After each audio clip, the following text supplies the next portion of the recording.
Sei que estamos na letra M, mas deixe-me voltar ao assunto por um momento. O que é o temor do Senhor? O que é o temor do Senhor? Isso é importante porque não acho que o temor do Senhor tenha algo a ver com ter medo ou estar assustado. Mas acredito nisto, quando você temer o Senhor, não temerá mais nada. E é por isso que é importante entender isso. E eu vou explicar. Acho que o temor do Senhor é simplesmente a consciência da presença constante de Deus em minha vida. E até mesmo uma consciência da eternidade. Vou repetir, pois estes momentos são bons. Alguns de nós são mais velhos. O pastor Carter faz 70 anos agora. Vou fazer 60 anos, portanto todos nós estamos envelhecendo. A impressão da minha Bíblia está ficando cada vez maior aqui em cima. Em breve você verá uma Bíblia da família aqui em cima. Estarei me virando, mas quero que você entenda isso. Portanto, é hora de tirar o celular, pois você terá que tirar muitas fotos hoje. O temor do Senhor é ser ciente da presença constante de Deus. É exatamente isso que Ricardo estava cantando naquela música. Saber que Deus está nos observando e conosco, mesmo com o que olhamos e ouvimos, é isso que é o temor do Senhor. É uma consciência constante de sua presença e também uma consciência da eternidade. E acredito que há uma recompensa que acompanha o temor do Senhor. E aí vem muitos versículos. Ele virá como um tiro de espingarda. Eles virão um após o outro. E quero que você veja as recompensas do temor do Senhor. Veja isso, Provérbios 16, 6. E pelo temor do Senhor se guarda do mal. Provérbios 10, 27. O temor do Senhor prolonga a vida. Provérbios 9, 10. O temor do Senhor é o princípio da sabedoria. Provérbios 14, 26. No temor do Senhor há uma forte confiança e seus filhos terão refúgio. Salmo 25, 14. O Senhor confia naqueles que o temem. Ele lhes dá a conhecer a sua aliança. Salmo 34, 7. O anjo do Senhor acampa-se ao redor daqueles que o temem e os livra. Provérbios 14, 27. O temor do Senhor é uma fonte de vida que desvia o homem dos laços da morte. Provérbios 19, 23. O temor do Senhor conduz à vida. Então a pessoa fica satisfeita, intocada por problemas. Veja isto. Salmo 103, 17. De eternidade a eternidade, o amor do Senhor está com aqueles que o temem e a sua justiça com seus filhos e com os filhos de seus filhos. Salmo 34, 9. Temam o Senhor, vocês como piedosos, e aqueles que o temem terão tudo o que precisam. Salmo 111, versículo 10. O temor do Senhor é o princípio da sabedoria, e todos os que seguem os seus preceitos terão bom entendimento. Provérbios 22, 4. A humildade e o temor do Senhor são riquezas de honra e de vida, e prepare-se para isso, é melhor do que qualquer receita ou medicamento. Provérbios 19, 23. O temor do Senhor conduz a vida para que a pessoa possa dormir satisfeita, sem ser afetada pelo mal. O temor do Senhor é melhor do que uma pílula ou óleos essenciais. Estou lhe dizendo isso agora mesmo. Enquanto estiver esfregando coisas na cabeça e tudo mais, adquira o temor do Senhor e isso muda tudo em nossa vida. Nenhum de nós pode negar isso, pois as recompensas são enormes. Temos de ser um povo que teme o Senhor, amém? E como essas são as recompensas, fiz a seguinte pergunta. Comecei a ler isso e perguntei, como posso aprender a temer ao Senhor? E pessoal, cheguei à letra M dessa maneira. É uma maneira estranha de descobrir e aprender o temor do Senhor que encontrei no livro de Deuteronômio, no Velho Testamento. É uma maneira estranha de temer o Senhor. Aqui está Deuteronômio 4, 22. Certamente darás o dízimo, dinheiro, darás o dízimo de todo o produto do que semeares, que sair do campo todos os anos. Você comerá na presença do Senhor, o seu Deus, no lugar que Ele escolher para estabelecer o seu nome. O dízimo do seu grão, do seu vinho novo, do seu azeite e dos primogênitos do seu gado e do seu rebanho. Aqui vai, pessoal, para que vocês aprendam a temer o Senhor, seu Deus, sempre. Eu sabia que só receberia um aplauso de golfe. Não tem problema, não preciso que batam palmas. Vamos nos manter fiéis à palavra de Deus. Isso vai ficar, deixe-me dizer a você, isso é apenas o começo. Vai piorar, deixe-me dizer isso a você. O que é realmente um desafio para nós? Eu estava olhando para isso e pensando, sério, que há algo aqui sobre temer ao Senhor e o dízimo juntos. E alguns de vocês estão dizendo, eu lhe disse que só queria tomar o café da manhã e não ir à igreja no dia dos pais. O dízimo responde à oração e ao aprendizado do temor do Senhor. Como o fato de eu dar um décimo e uma oferta afeta o temor do Senhor? Dízimo, outra palavra para dízimo é mordomia. E mordomia, entenda isso, não se trata apenas de arrecadar dinheiro. Trata-se de criar cristãos que voluntariamente confiam e temem o Senhor. É isso que ela é. Não se trata apenas de arrecadar dinheiro. E é aprender o que o grande missionário Jim Elliot disse quando proferiu estas palavras. Ele disse: não é tolo aquele que dá o que não pode guardar para ganhar o que não pode perder. Isso é uma liberação que Deus faz. Sabe, há uma música incrível. Eu estava pensando nisso enquanto Karim nos conduzia no coral, naquela música maravilhosa, enquanto o coral a cantava. E você estava ecoando-a e trazendo essas palavras do céu. Naquela música final, quando vocês estavam cantando glória e honra, essas são letras do céu. Lemos no livro de Apocalipse capítulo 5, que as letras que são cantadas ao redor do trono são bênçãos e glória. E nem sequer falamos sobre isso, mas essas palavras estão todas lá. Mas houve uma palavra que foi deixada de fora, não por culpa do Karim, não por culpa do coro TSC, mas há uma palavra que foi deixada de fora. Porque a bênção, a glória e a honra estão sempre nessas músicas, mas eles sempre deixam uma palavra de fora. E se trata de uma palavra de mordomia. Parece que essa é uma palavra que nos conecta com o temor do Senhor. Ouça o que Apocalipse 5:12 diz: digno é o cordeiro que foi morto para receber poder. E pulamos essa: sabedoria, poder, honra, glória e bênção. Ninguém usa a palavra riquezas em sua música, porque as finanças que você tem pertencem a Deus. Deixe-me me ajudar. Sim, pastor Tim, eu entendi isso. Eu farei seu trabalho hoje. Farei seu trabalho. 0 canções com riquezas. Cada música é uma bênção, glória e honra. Porque sempre que começamos a falar sobre M de moeda, dinheiro, dizemos: é a igreja de novo. Preparem-se. O que ele estava dizendo era que em Apocalipse, antes de você dançar e levantar as mãos, Deus estava dizendo em Apocalipse 5, você pode me dever algo antes de adorar. Porque precisamos de uma visão bíblica do mundo, do que a Bíblia diz sobre finanças, e não de um ponto de vista corporativo do que ela diz sobre finanças. Billy Graham, o grande evangelista, disse o seguinte: diga-me o que você pensa sobre dinheiro e eu lhe direi o que você pensa sobre Deus. Pois esses dois aspectos estão intimamente relacionados. Ouça o que o Dr. Graham diz: o coração de um homem está mais próximo de sua carteira do que qualquer outra coisa. E se uma pessoa acertar sua atitude em relação ao dinheiro, isso a ajudará a acertar quase todas as áreas de sua vida. Não há nada de errado no fato de os homens possuírem riquezas, mas o que é errado é quando as riquezas possuem os homens. É isso que Deus, e ouça, vivemos na cidade que quer possuir você, vivemos no epicentro do mundo financeiro que quer possuir você, mas aqui está a parte que eu vou lhes contar agora mesmo. A melhor maneira de combater o controle do dinheiro é ser um doador, é deixar de lado aquilo que quer nos controlar. Sabe, vou dizer uma coisa. Ouça, já estou em maus lençóis hoje, portanto, deixe-me falar tudo. Aqui vai. Quero que você entenda isso, porque posso estar dizendo isso a alguém hoje. Se o dinheiro direcionar seus passos, Deus nunca o fará, pois você não está sendo direcionado por Deus. Gente, eu realmente adoro isso. Adoro ouvir uma pessoa entusiasmada e as outras apenas dizendo, porque não somos pessoas dirigidas pelo dinheiro. Somos pessoas que são guiadas pela paz e pelo Espírito Santo. E se você é guiado por um salário, esse é um modelo ruim, É uma medida ruim para nos guiarmos. Se você toma decisões com base apenas no salário, não estou dizendo que não peça um salário, mas queremos andar no temor do Senhor. Queremos que Deus dirija nossos passos e não uma carta de oferta para dirigi-los.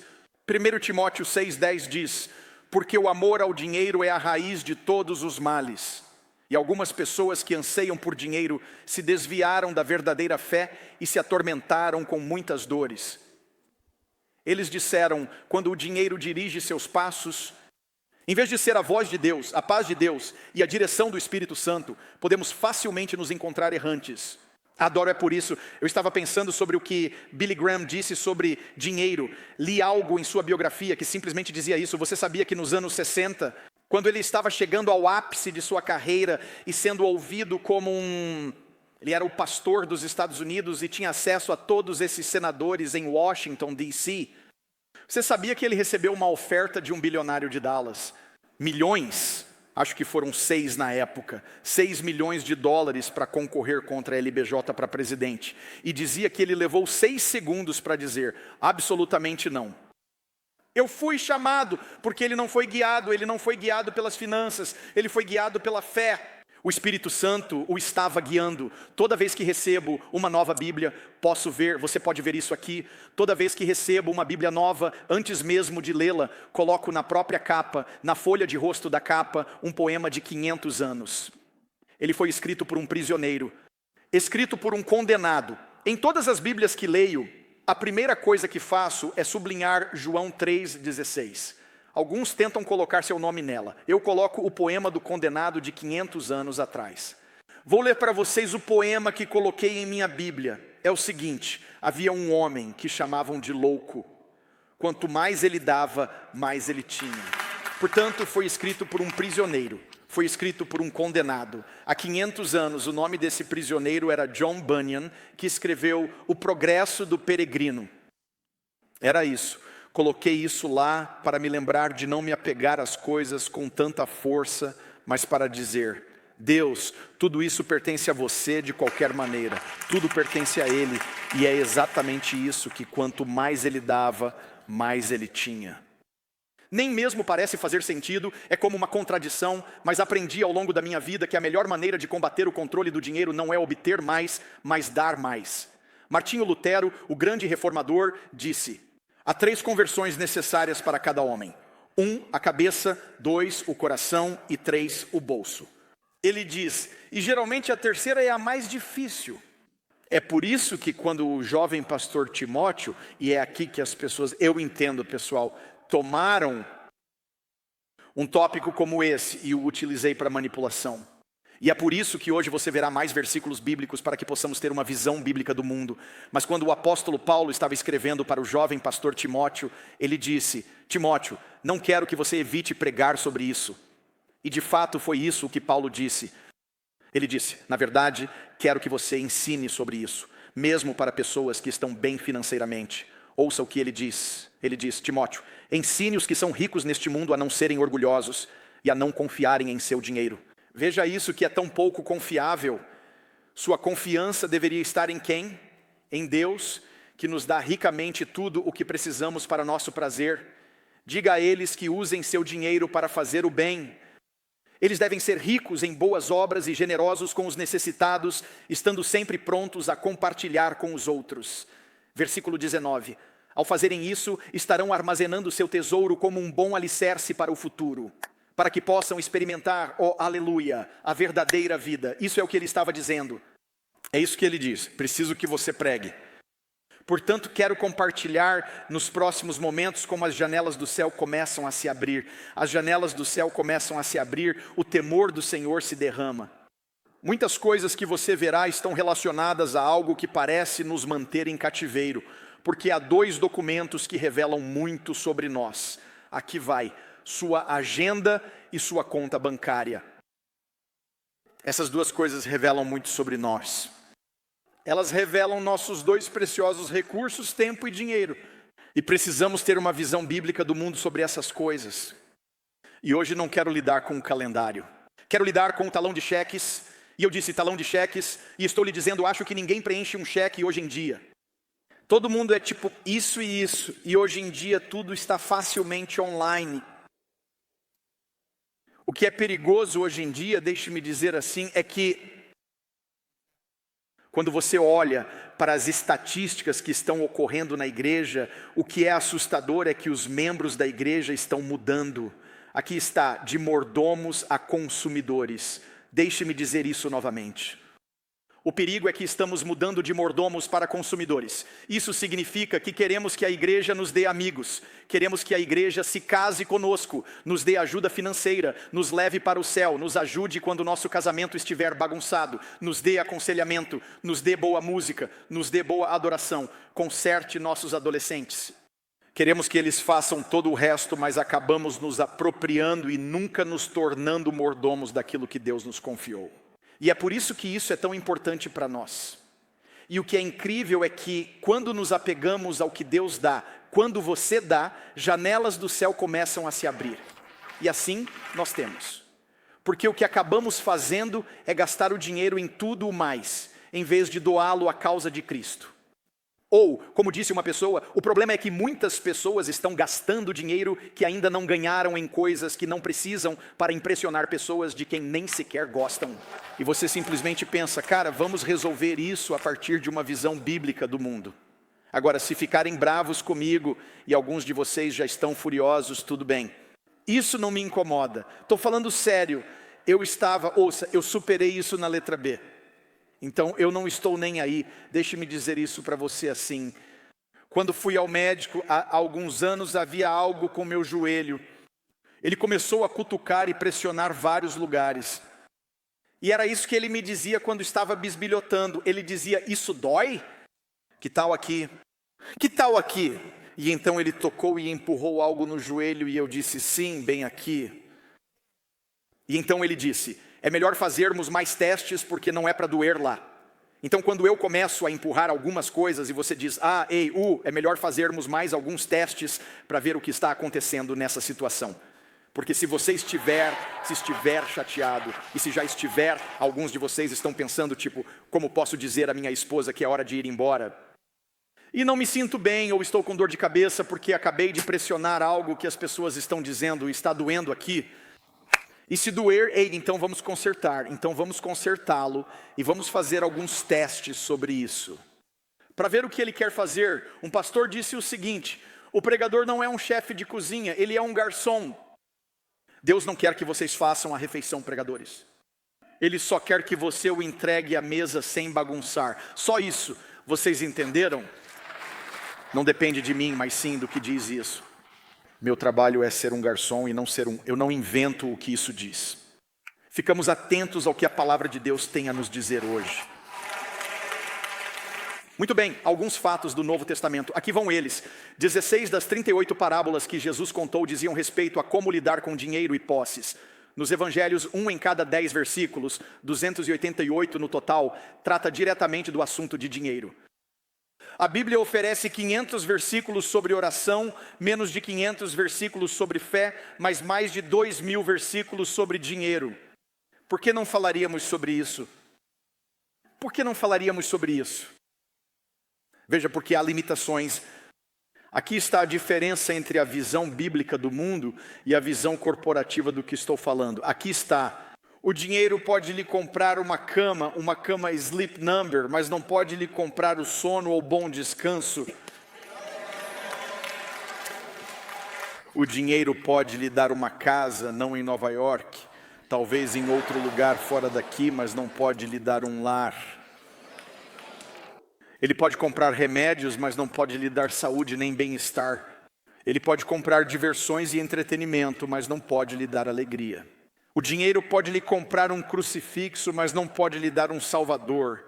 E o dinheiro pode lhe proporcionar um porto seguro em alguma ilha do Atlântico, mas não pode levá-lo ao céu. Somente Jesus pode fazer essas coisas.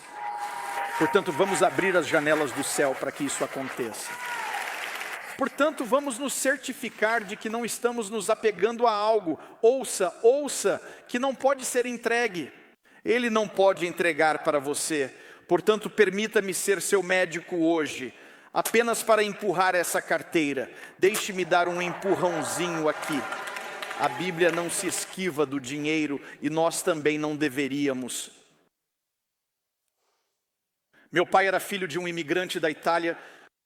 Meu antigo pai do Brooklyn, que agora está com Jesus. Ainda esta semana vi minha mãe de 101 anos. Eu estava apenas com ela. E meu pai me ensinou muito sobre finanças. Ele era um homem que passou por uma depressão quando criança. Quero ensinar a vocês o que ele me ensinou para o próximo momento. Ele me disse essas 3 coisas que sempre dizia. Ele disse, 1, pague a Deus. 2, pague a si mesmo. E 3, pague suas contas. E foi nessa ordem que ele disse, pague a Deus, isso é o dízimo. Pague a si mesmo. Isso é a poupança e pague suas contas. Isso é integridade, isso é fazer a coisa certa, e foi assim que fomos educados.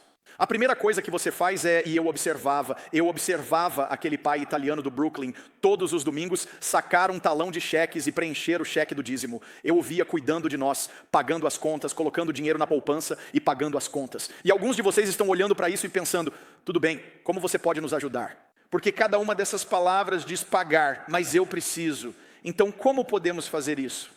Deixe-me fazer uma pergunta muito interessante. Quem precisa de mais dinheiro? Ninguém está levantando a mão. Algumas pessoas estão agindo assim. Tentei de todas as formas. Tentei fazer isso dando dicas de minha necessidade a pessoas que eu sei que são atendidas. Isso é manipulação secreta. Eu estava dizendo, ei, você poderia orar? E eu sempre escolhia as pessoas. Você oraria? Porque eu preciso de ajuda. Só preciso que Deus me dê $672,83. Foi apenas uma manipulação secreta. Eu já fiz isso. Mas eis o que é surpreendente, o que Jesus disse. Ele diz, dê generosamente, e os presentes generosos serão devolvidos a você, sacudidos para dar lugar a mais. Presentes abundantes serão derramados sobre você com uma medida tão transbordante que o ultrapassará. E aí vem. Sua medida de generosidade se torna sua medida de retorno. É o que a Bíblia diz, é o que Jesus disse. De certa forma, Jesus coloca o valor do retorno que você recebe de volta em suas próprias mãos. E não há melhor maneira de colocar isso em ação do que o que chamaríamos de dízimo de verdade. Agora deixe-me definir o dízimo por alguns instantes. O dízimo é uma doação consistente, alegre e atenciosa à igreja de Deus. Aqui vai, a igreja que você assiste. Você não come na Pizza Hut e dá seu dinheiro para o Olive Garden. Portanto, se estiver assistindo online e não formos à sua igreja, não faça isso. Ouça, queremos ser uma bênção para você. Mas é muito importante que você entenda isso. Outra maneira de entender o dízimo é uma nota de agradecimento a Deus, que é responsável por todas as bênçãos em nossa vida. Toda vez que dizemos o dízimo, dizemos apenas obrigado. Obrigado, Deus. Portanto, deixe-me ser prático e lhe dar 2 pontos. Apenas 2 pontos, e alguns pensam, graças a Deus são 2 pontos. Porque hoje quero falar com vocês sobre o porquê e o como da doação. Por quê? Vou levá-lo a Malaquias. E o como vou levá-lo a Coríntios. Vou levá-lo a uma igreja do Novo Testamento. Mas vou lhes dar o último livro do Antigo Testamento. Quero que me acompanhem até o livro de Malaquias. Vou falar com você sobre o porquê de doar, a parte mais importante. Quando as janelas do céu se abrem, o temor do Senhor e muitas outras coisas vêm juntos. Muitas coisas estão ligadas à abertura e à bênção que se derrama, que coincide com o que Jesus disse em Lucas capítulo 6. Eu não tinha certeza se deveria dizer algo a respeito, mas isso foi divulgado e pode ser sua própria definição.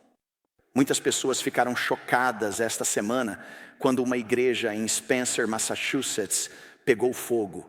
Foi a primeira igreja congregacional. Ela foi atingida por um raio e queimou até o chão.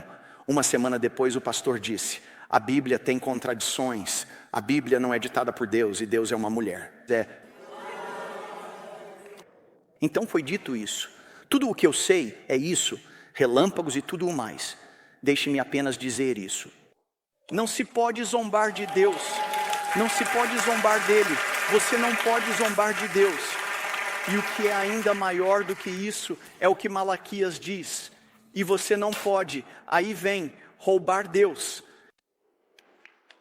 Malaquias diz isso porque fala sobre o fato de o roubo ser equiparado a quem não dá. Ele diz em Malaquias 3:8, roubará alguém a Deus? Contudo, vocês estão me roubando. E você pergunta, como nós o roubamos?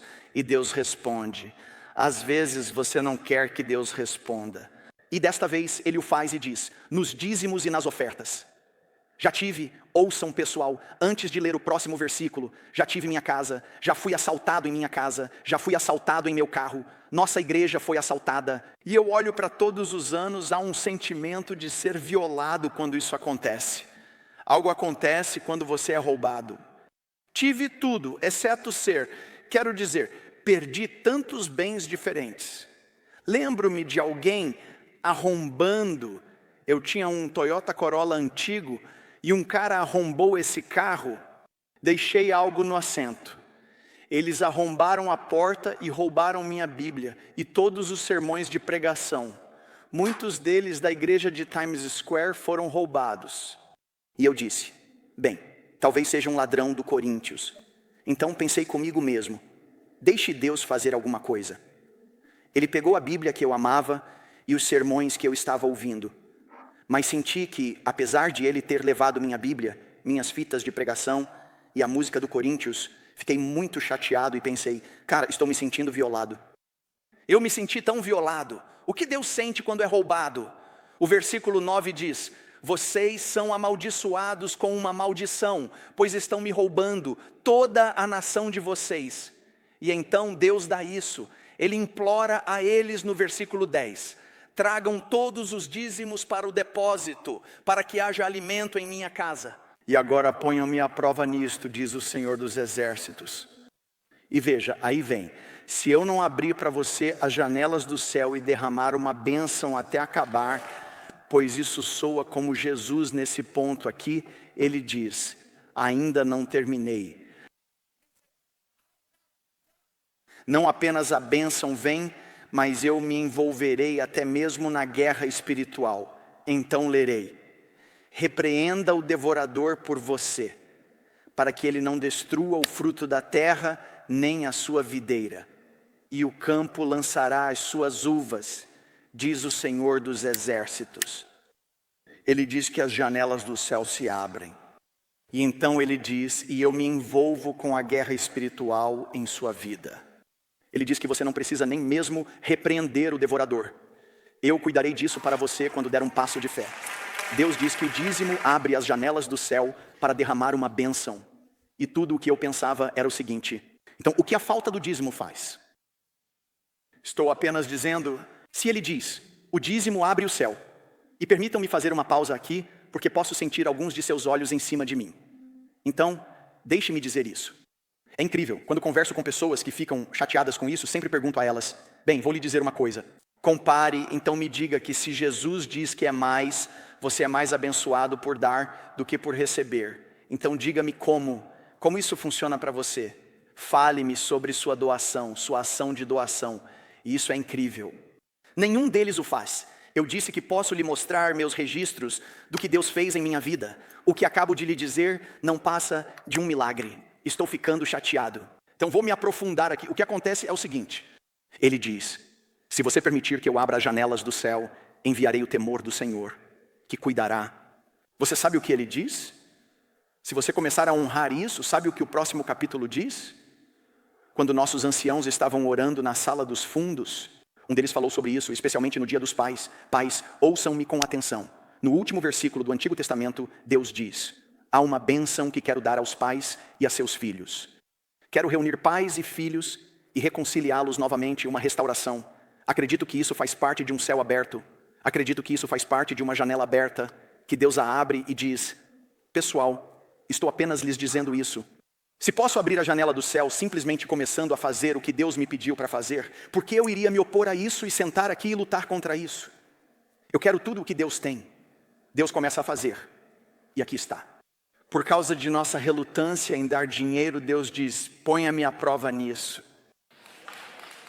Ele diz, se você não acredita, ponha-me à prova. É a única vez, toda vez que testamos Deus no Antigo Testamento, ele se irrita. Não este aqui. Ele diz, teste-me nisso. Deixem-me dizer-lhes que Cindy e eu fizemos isso quando nos casamos. Testamos Deus. Nós dois entramos no casamento sem dívidas. Nada. 0 dívidas. Mas depois do primeiro ano de casamento, nós acumulamos dívidas. E nós pensamos, não pode ser, isso é impossível. Com base no que ganhamos, não podemos nem mesmo... E pessoal, não eram coisas bobas, mas era apenas nossa irresponsabilidade. E o que sentimos, Cindy e eu realmente oramos sobre isso. É que realmente testamos Deus e dissemos, tudo bem. E o que posso lhes dizer é que não tenho outra maneira de explicar isso. Mas Deus nos ajudou e nós nos livramos da dívida. Só estou lhe dizendo que nós, literalmente, você pode perguntar assim, aumentamos nosso dízimo e nossa oferta e dissemos, vamos deixar que o céu cuide de todas essas outras coisas. E dissemos, porque o que queremos fazer é isso. Estamos endividados, não posso dar o dízimo. Dissemos que por estarmos endividados, vamos para outro nível para ver se isso realmente funciona. E estou lhes dizendo, Deus conseguiu. Esse dízimo, vamos ser claros agora, aqui está. Vamos ser claros. Posso não ser o maior pregador, apenas um pregador comum, mas sou claro. Portanto, eu vou deixar isso bem claro. A palavra dízimo significa 10%. Isso significa que se você ganha $100, 10 pertencem a Deus. Se você tem um cheque de $1.000, você escreve uma nota de agradecimento de $100 para Deus. E se você não der o dízimo, você rouba de Deus. É isso aí. Pode ser mais claro do que isso? E o dízimo não é apenas 10%, é os primeiros 10%. A palavra de Deus nos mostra que Ele considera os 10% como sua propriedade. E qualquer coisa menos que isso, de acordo com Malaquias, é roubar dele. O dízimo é apenas um lembrete de que Ele é dono de tudo. Pessoal, vou deixar claro que você não é o dono disso. 100% pertence a Deus. O dízimo é apenas uma oportunidade para reconhecermos a Deus, que Ele pertence ao Senhor. Você é minha fonte, tudo pertence a você. É por isso que o dízimo, ouça, não se trata de uma questão financeira, é uma questão de senhorio. É decidir, Deus, você está no comando. O interessante é o seguinte, eu quero que vocês, alguns de vocês, eu preciso dizer isso porque eu já tentei. Eu tentei isso. Tentei procurar todas as brechas no dízimo, mesmo quando era um jovem pastor. Eu não estava ganhando muito dinheiro e estava pensando, isso é o que eu disse. Quero que vocês me ouçam. Eu achava que o fato de eu trabalhar na igreja e servir na igreja, lá vem ele, era o meu dízimo. Certo, não finja que não sabe do que estou falando. Não finja. Te disse, vai ficar bravo enquanto avançamos. Isso vai piorar. Portanto, fique comigo. E o que acontece é o seguinte, experimentei. Eu disse, bem, eu não recebo tanto assim. E alguns aqui dizem, tipo, eu sou voluntário. Então, eu oferecer meu tempo como voluntário é o dízimo. Senhor, para você. Estou lhe dizendo, servir não é um dízimo. Ser voluntário não é um dízimo.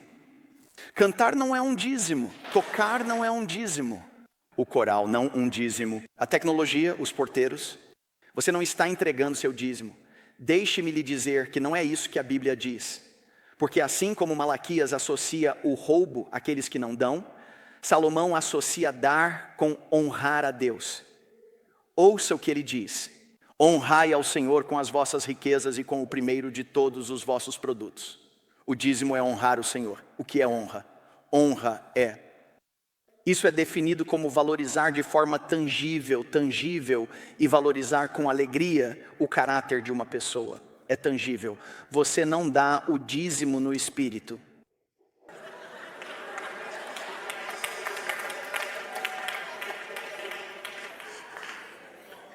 Portanto, quando você dá o dízimo, você honra a Deus. Deixe-me ajudá-lo. Aqui vai. Está ficando cada vez mais profundo aqui. Aqui vamos nós. Eu sabia que isso ia ser difícil. Então, Salmo, deixe-me dizer isso a você desta forma. Salmo 24, 1. Apenas para o caso de haver algum erro. A terra é do Senhor. E o que? Tudo o que está nele. Incluindo seu endereço, sua casa, tudo. Sua conta de banco e tudo nela. E aqui está o que ele diz. Você está pronto? Alguns capítulos depois, os iníquos tomam emprestado e não pagam. Gosto desta sessão aqui, gosto dos Wus desta sessão aqui. Portanto, se o planeta tudo pertence a Deus, isso significa que você não é um proprietário, é um mordomo. Em primeiro lugar, ele não pertence a você. E quando você se apega ao que não lhe pertence, é aí que Deus começa a dizer, isso é roubo porque não lhe pertence. Não podemos tratá-lo como se ele nos pertencesse. E alguns de vocês estão dizendo, esse dinheiro é meu, eu trabalhei duro, construí esse negócio. Eu consegui esse diploma. Ó, quem lhe deu as pernas para ir à aula? Quem lhe deu os olhos para ver o quadro? Quem lhe deu a mente para ler este livro? Quem deu a você a vida e a luta para concluir a faculdade? Isso não é seu, isso pertence a Deus. Tudo pertence a Ele.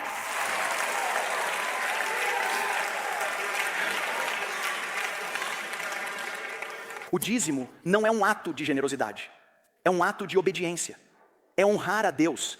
É por isso que estou lhe dizendo que quando um corintiano de longa data age como se o dízimo fosse algo novo, isso significa que ele colocou outra coisa em primeiro lugar. Se você está sentado aqui hoje e me olha como se dissesse, eu não sei sobre tudo isso, isso significa que algo mais está em primeiro lugar.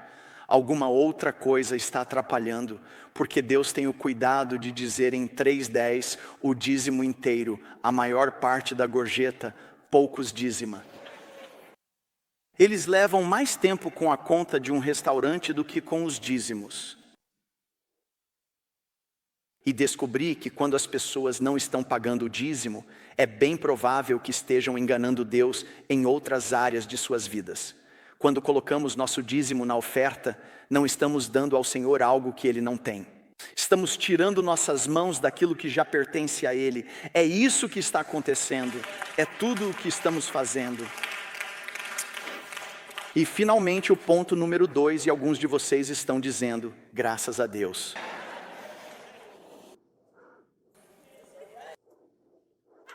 Estou começando a gostar deste lado, especialmente de algumas senhoras ali.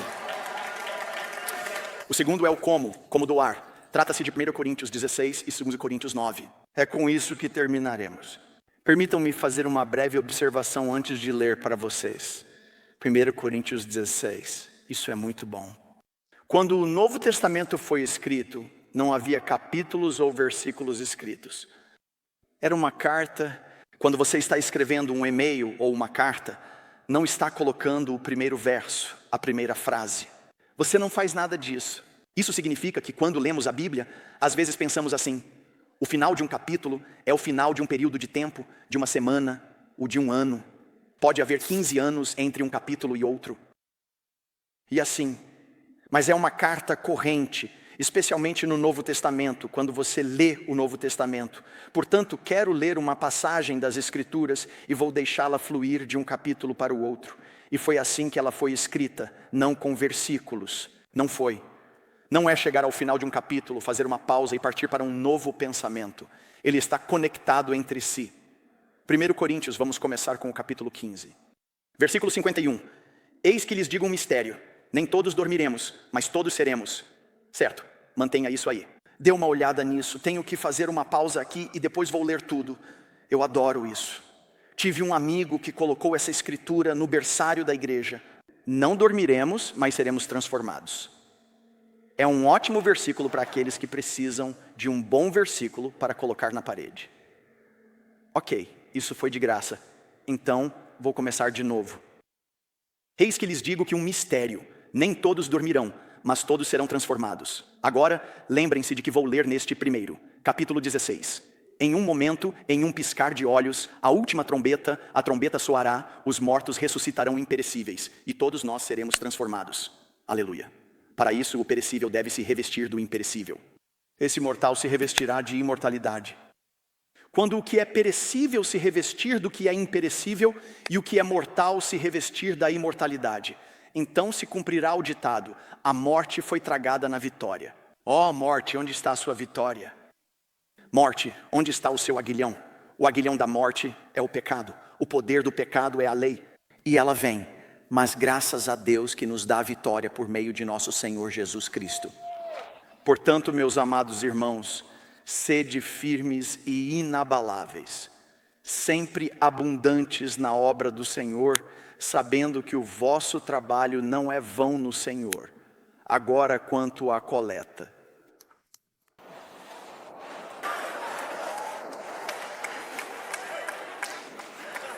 Estávamos apenas no arrebatamento. Estávamos apenas no céu. Eu tinha um novo corpo.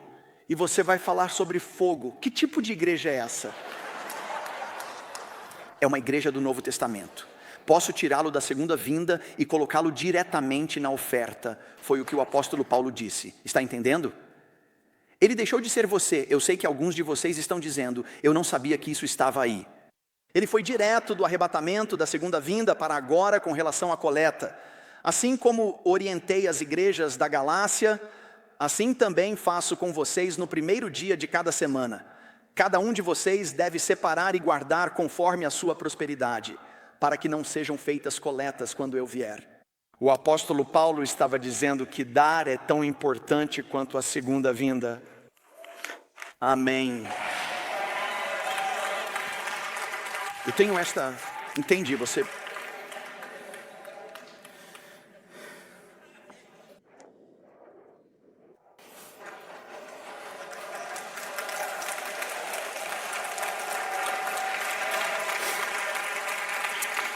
O pastor se apresentou diante de sua congregação e disse, tenho más notícias, tenho boas notícias e depois tenho más notícias. A congregação ficou em silêncio. Disse que a má notícia é que a igreja precisa de um novo telhado. A congregação gemeu. A boa notícia é que temos dinheiro suficiente para o novo telhado.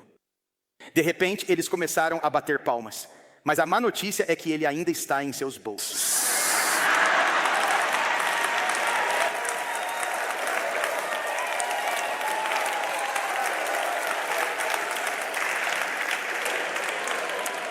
Primeira Coríntios 16 e 2 Coríntios 9 é como a igreja de Corinto recebe um novo telhado. Ele dará o ensinamento prático sobre como o novo telhado é realmente colocado na igreja. Porque quando eu dou o dízimo, ouça, eu percebo que 90% é mais importante se eu fizer do jeito de Deus do que se eu der o 100%. Understand? O dízimo é um teste de fé. Será que realmente acreditamos no que Deus disse sobre minhas finanças? É um teste de fé. Deus não precisa nem quer dinheiro. Ele nos quer nossos corações. E até essa parte, e temos tantos novos convertidos, vou falar sobre isso em um segundo, sobre o que sua doação tem feito. Temos muitos novos convertidos neste lugar, em todo o país e em todo o mundo que fizeram parte do ABC e tornaram Jesus Senhor.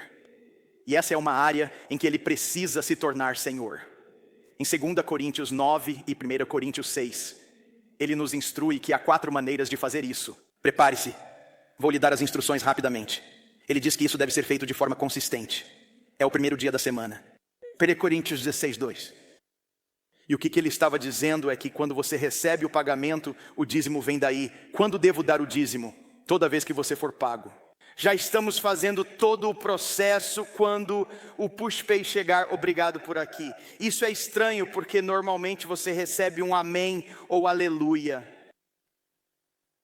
Nunca recebi um PushPay primeiro, mas é verdade, é verdade. Mas não é apenas de forma consistente, também ponderada. 1 Coríntios 6 diz, separe o dinheiro de acordo com a sua renda. Significa que você pensa sobre isso e não só joga na cesta. Pense sobre isso. Você diz, Deus, este é o caminho. Quando se trata de pensar, ok, aqui, deixe-me só bater isso por um momento. As pessoas sempre me perguntam, é líquido ou bruto? Eu ouço isso o tempo todo. Alguém já disse líquido, ouça, deixe-me ajudá-lo. Malaquias disse, mas você dá. O problema é que, segundo ele, você está dando mais ao seu governador do que a mim. E seu governo não recebe o líquido. Seu governo toma o bruto nesse ponto. Então você pode fazer o que quiser. Acabei de dizer, não vou dar mais para descer. E Nova York do que ao próprio céu. Estou apenas lhe dando minha opinião. É o que vejo. Então, ou alguém disse, o grande capelão do primeiro congresso, Peter Marshall, disse, você deve doar de acordo com sua renda, para que Deus não faça com que sua renda seja de acordo com sua doação. Vou deixar isso com você e deixá-lo decidir sobre isso. 2 Coríntios 9, 6. Dá mais 2 informações sobre o como. Ele diz, mas lembrem-se disto, se vocês derem pouco, receberão pouco. O agricultor que planta poucas sementes obtém uma pequena colheita, mas se ele plantar muito, colherá muito. Cada um deve decidir por si mesmo o quanto deve doar. Não force ninguém a dar mais do que realmente deseja, pois os doadores alegres são aqueles que Deus valoriza. E isso é o que ele diz. Deus é capaz de compensá-lo, dando-lhe tudo o que você precisa, e mais. Você não apenas terá o suficiente para suas próprias necessidades, mas também o suficiente para dar com alegria aos outros. Não se trata apenas de pensar e ser consistente, mas, de acordo com 2 Coríntios 9, é generosamente e finalmente com alegria. Deus ama quem dá com alegria. É a única vez na palavra que essa palavra é usada aqui. Na verdade, a palavra significa hilário. E parece que tudo, menos a alegria, está ligado à doação. Você pode dizer, não estou feliz com isso. Vou doar para a igreja. Eu farei isso. Aceitamos dinheiro com raiva. Só quero que você entenda isso agora mesmo, não nos importamos.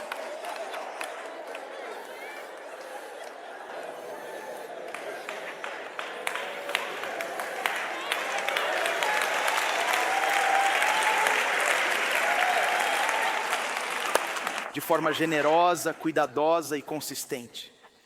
Vou lhes dizer o que isso fez. Suas doações à TSC mudaram vidas em todo o mundo. Você verá que seu dízimo trouxe esperança, alimentos e bíblias para Odessa, Ucrânia e Moldávia. Literalmente. Pastor Carter e Dr. Teresa Carter Conlon, que é a presidente do nosso colégio bíblico, disseram, sentados lá, e nós enquanto falávamos para 1000 pessoas, em 2 sessões diferentes, 1000 pessoas apareceram e foram embora. E ele disse que nessas sessões seriam basicamente mulheres e crianças. Porque todos os homens estão sendo chamados para serem soldados. E ele disse, foi inacreditável assistir a isso. E ele disse, e quando terminamos, vi aqueles caminhões chegando com alimentos e bíblias. Para essas mulheres que não têm, que todos os seus provedores se foram. As casas e os locais onde eles ficavam estão em escombros. Igreja, ouça-me! Você ajudou a fazer isso. É isso que o dízimo e as ofertas começam a fazer. Você ajudou. Acho que o plano de Deus sempre foi financiar sua obra por meio dos dízimos e das ofertas de seu povo. É isso que ele faz. A ilha Rikers, quando você entrou lá, foi histórica, pois conseguimos levar comida para os detentos, homens e mulheres. O que você fez para trazer, montar, encenar, trazer música e fazer algo especial em Rikers, você entende isso? Na terça-feira, como Stan falou sobre Grupo 212, a próxima geração fará todo o serviço. Mas então teremos a oportunidade de enviar jovens que não têm nenhuma chance. Os dízimos e ofertas nos ajudam a enviar jovens para um acampamento no verão que eles não têm chance de ir. E é isso que podemos fazer nessas situações. É por isso que entendo uma coisa, o dízimo é ordenado, a oferta vem daqueles que entendem o dízimo. A oferta está acima do dízimo. E uma vez que entendemos o dízimo, você não dá uma oferta sem dar um dízimo. Temos que entender o dízimo primeiro.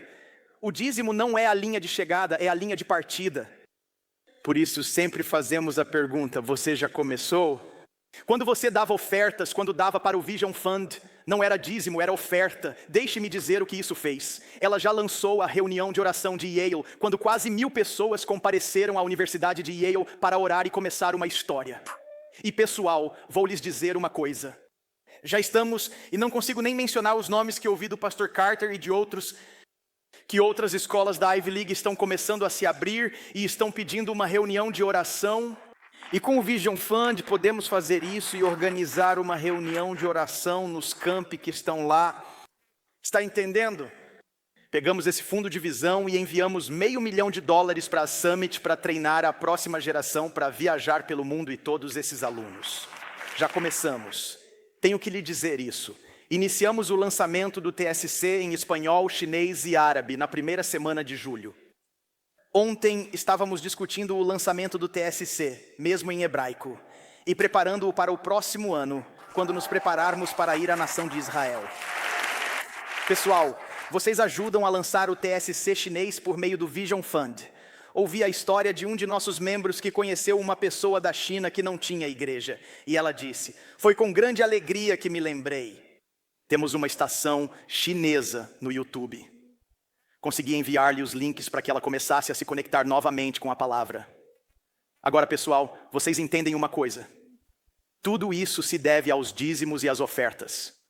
Você entende isso? Isso não foi algo que acabou de acontecer. Você ajudou com isso. Na igreja online, eu estava conversando com meu novo amigo da Austrália, que me agradeceu e disse, você não entende. O que vocês estão fazendo online e como isso nos ajuda aqui na Austrália, em Melbourne. E pessoal, ouvi histórias do mundo inteiro. Ouvi de um de nossos membros online em Illinois, que foi salvo online, juntou-se a um grupo de conexão online, foi batizado nas águas online e depois dedicou seu bebê a 3 domingos online e disse: obrigado por fazer o que vocês estão fazendo online. Aqui a atualização. A data de um fundo de visão está chegando no final de agosto, início de setembro. Mas se você ainda não fez parte de dar uma oferta, talvez será bom começar com o dízimo primeiro. E talvez até mesmo a comunidade internacional. Isso é novo para você. Você não entende nem mesmo do que se trata. Nós dissemos, vamos descobrir como consertar isso. Vamos descobrir como fazer isso e como fazê-lo corretamente. Queremos usar todos os meios possíveis. Quero que as janelas do céu se abram para você. Quero que o céu se abra para vocês. Agora ouçam, deixem-me encerrar com isto. Porque eu sempre me perguntava, se todos na igreja seguissem seu padrão de doação, essas histórias existiriam. Se eles seguissem o caminho você daria, com essas histórias haveria um TSC chinês, TSC espanhol. O TSC será lançado em árabe. O TSC hindi será lançado no outono. Quando começarmos a fazer essas coisas, quero encontrar uma maneira de abrir as janelas do céu. Quero as janelas do céu. Quero o temor do Senhor. Quero que os pais voltem para seus filhos. Quero que seja o que for que Deus tenha, o céu se abra e se derrame. Nosso objetivo final é ser como Deus. É isso que a Bíblia diz, Efésios 5:1. Sejam imitadores de Deus em tudo o que fizerem. Deus deu, então devemos ser doadores também. Deus é um doador. Como você sabe disso, pastor Tim? Porque Deus amou o mundo de tal maneira que deu o seu Filho unigênito. Todo aquele que nele crê não perecerá, mas terá a vida eterna. Pessoal, olhem para mim por um segundo. Graças a Deus o Pai não deu o dízimo do céu. Ele nos deu seu Filho. Obrigado, Jesus. Você não deu o dízimo do seu sangue. Você deu toda a sua vida por nós. Graças a Deus por isso. Esse é o nosso exemplo. Acho que Deus está apenas dizendo, o dízimo é apenas o ponto de partida. Quero ser como Deus. Quero que o exemplo de Deus me desafie. É isso que eu quero. Sabe, há um teatro em Hollywood. Ele costumava se chamar Grauman's Chinese Theater. Agora ele se chama TCL Theater. 200 artistas e 200 atores colocaram seus pés no cimento e suas mãos ali para honrar seu trabalho no setor de entretenimento. Um dos últimos que eles queriam colocar foi uma espécie de marco, foi colocar Kobe Bryant lá. Mas todos os que surgiram recentemente que eles colocaram lá são todos. De James Cameron a Jamie Lee Curtis. E mãos e pés, 200 deles, mãos e pés ali. Há uma sessão inteira para Next Gen, All the Avengers, Iron Man, Homem-Aranha e Thor. E todos eles estão lá. Indiana Jones de 80 anos. Como ele faz isso? Eu nem sei. 80 anos de idade, Harrison Ford tem isso aí. Vou lhe dizer uma coisa. Nenhuma dessas mãos e nenhum desses pés mudaram minha vida. Mas há alguém cujas mãos e pés não estão na Hollywood Boulevard. O que estou dizendo a você hoje? Aquelas mãos tinham cicatrizes de pregos. Aqueles pés tinham cicatrizes de pregos. Sinto muito. Ouça, Harrison Ford, sinto muito, Vingadores, sinto muito a todos vocês, Steven Spielberg, sinto muito, obrigado por nos entreter, mas isso não resolve minha vida. Aquele que tem mãos e pés, ele tudo e deu sua vida por nós, então por que não daríamos nossa vida a ele hoje? Aquele que não deu o dízimo, mas deu tudo. Pessoal, estou lhes dizendo, é por isso que entregamos nossa vida a Ele hoje. Aleluia. Fiquem comigo. Aleluia, aleluia. Glória a Deus. Ele deu para que possamos dar de volta. O que você dá então ao Deus que colocou suas mãos e pés em uma cruz e não deu o dízimo de sua vida, mas deu sua vida?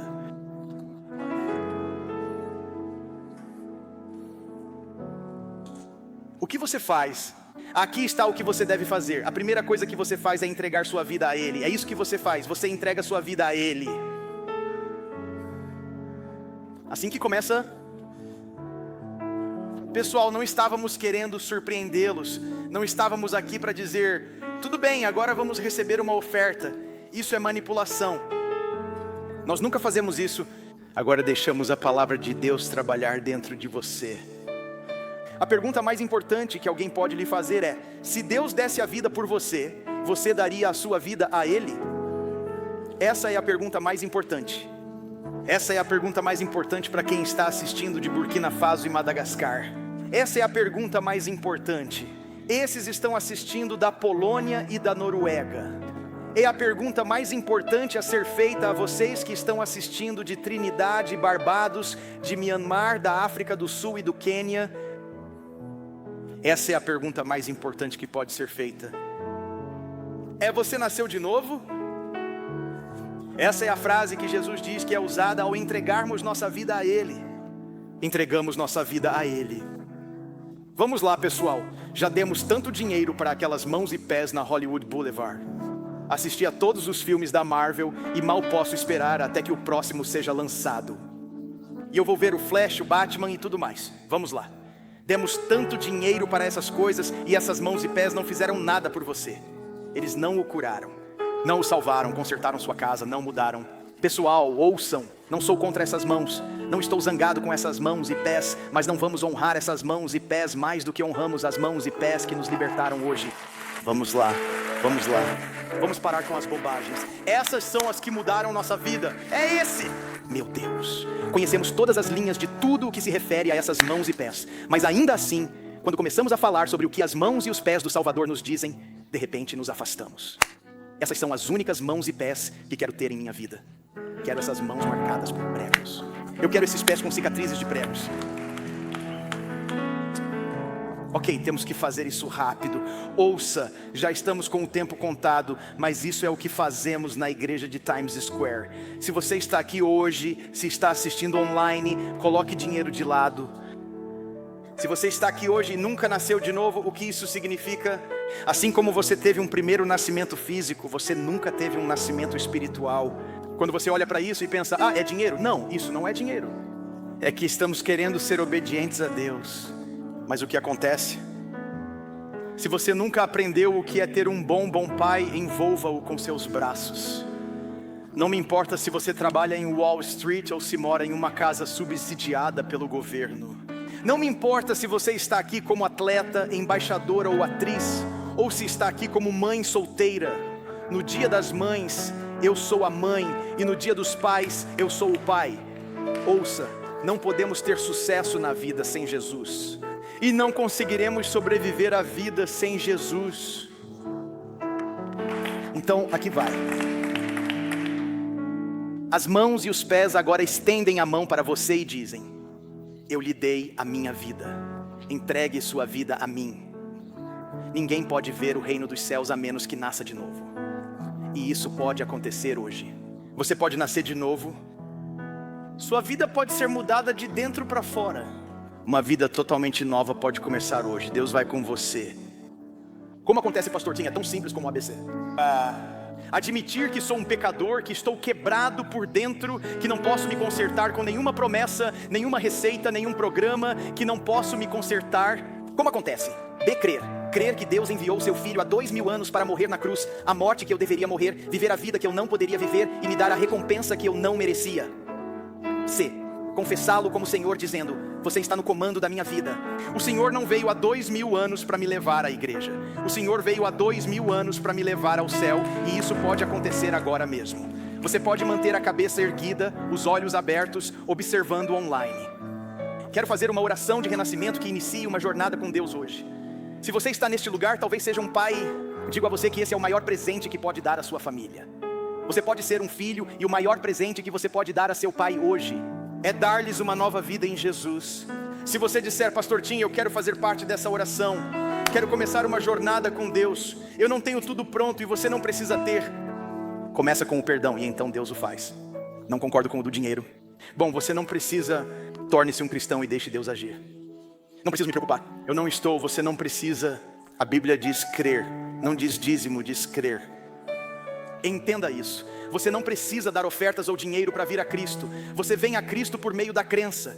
Se você estiver aqui hoje e disser, pastor Tim, quando o Senhor fizer essa oração para nascer de novo, quero começar uma jornada com Deus hoje, sem qualquer hesitação. Se for dizer, coloque-me nessa oração hoje, pastor Tim, levante a mão o mais alto que puder. Segure, ó. Vamos lá, continue assim. Cantinho aqui, mantenha, veja você. Vem ali. Obrigado, obrigado, obrigado. Continuem assim, pois este é um dia muito importante. Obrigado. Vamos lá, segure-os bem alto. Quero ter certeza de que estou vendo todas as mãos. Ali. Obrigado, obrigado, obrigado, obrigado. Ali nos fundos. Só quero ter certeza de que não vou perder. Ali na varanda. Obrigado, obrigado. Ali na varanda. Muito obrigado. Vamos orar juntos. Vamos lá, vamos todos dizer isso comigo em voz alta. Querido Senhor Jesus, creio que o Senhor é o Filho de Deus.